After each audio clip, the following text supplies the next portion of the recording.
Attack on Titan, the Japanese animation that adapts a different concept to the storyline than the mere good versus evil.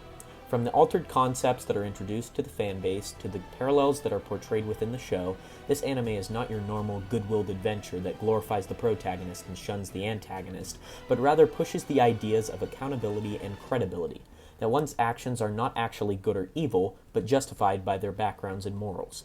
The fan base has been outrightly supportive towards the series, but there is often discourse among people's perspectives on the morals of the characters within the show. In the beginning of the show, we enter Paradis, more specifically, Shiganshina. Our protagonist, Eren Jaeger, is living an average life among other Eldian citizens. His friends Armin and Mikasa share a loving connection with Eren and listen to him preach about how he's going to find what's beyond the walls that encase them. The introduction of Jaeger as a kid who wanted to freely learn more about the world helped build his character, until disaster struck.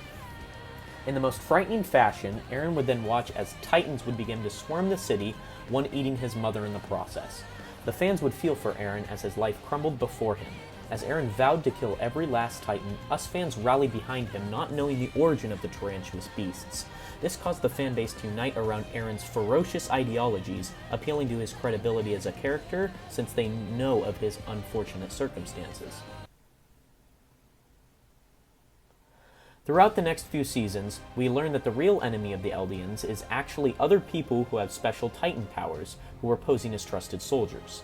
Learning that these people that Eren had developed friendships with were actually trying to kill him, Eren and the fanbase yearned for the defeat of these enemies. In exchange for the loss of many comrades, Eren and his colleagues forced the enemies into retreat while also retaining the colossal Titan within Armin's possession. Without seeing the other side of the story, we the fanbase thought of the infiltrators' actions as immoral due to the characters they slaughtered that held meaning to us. However, that would change with context.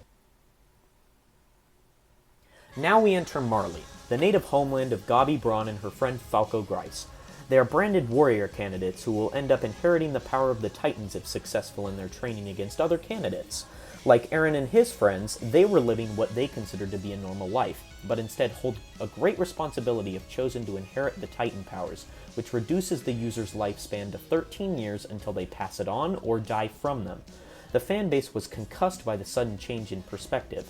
However, the parallel of the story begins to show. Posing as an injured soldier, Eren Jaeger infiltrates the Marleyan city and befriends Falco with hopes to deceive him into sending letters to his comrades to begin an invasion. Reiner Braun, the owner of the Armored Titan, recognizes Eren due to his own infiltration of Paradis. To confirm his fears, Eren would then engage in combat and wipe out hundreds of civilians and soldiers with his Titan powers while also allying with and retrieving Zeke Jaeger, the owner of the Beast Titan and Eren's stepbrother. Us as fans saw Eren become like the people he wanted to destroy and question the morality behind his actions after invading Marley. This is the part where credibility and moral opinion stall the AOT fanbase. Whose side is credible for enacting the loss of lives between the two sides? Some say our dear character Eren has all the right to do what he did since he lost everything, yet he takes credit for the death of thousands of people including his own comrades. However, Marley refused to see eye to eye with Eldia and brainwashed their own children into believing that the island of Paradis was full of devils who didn't belong on the earth. The AOT fanbase itself portrays a lot of differences among people and their own cultures, which is why they engage in, sometimes, civil debates about the characters' beliefs and aspirations and how their credibility can relate to their own feelings. The show really puts into perspective how good versus evil is not realistic. Sure, there are actions that people take with purely good or evil intentions, but not all people may see it that way. The specificity of the show is what introduces the idea of credibility or lack thereof.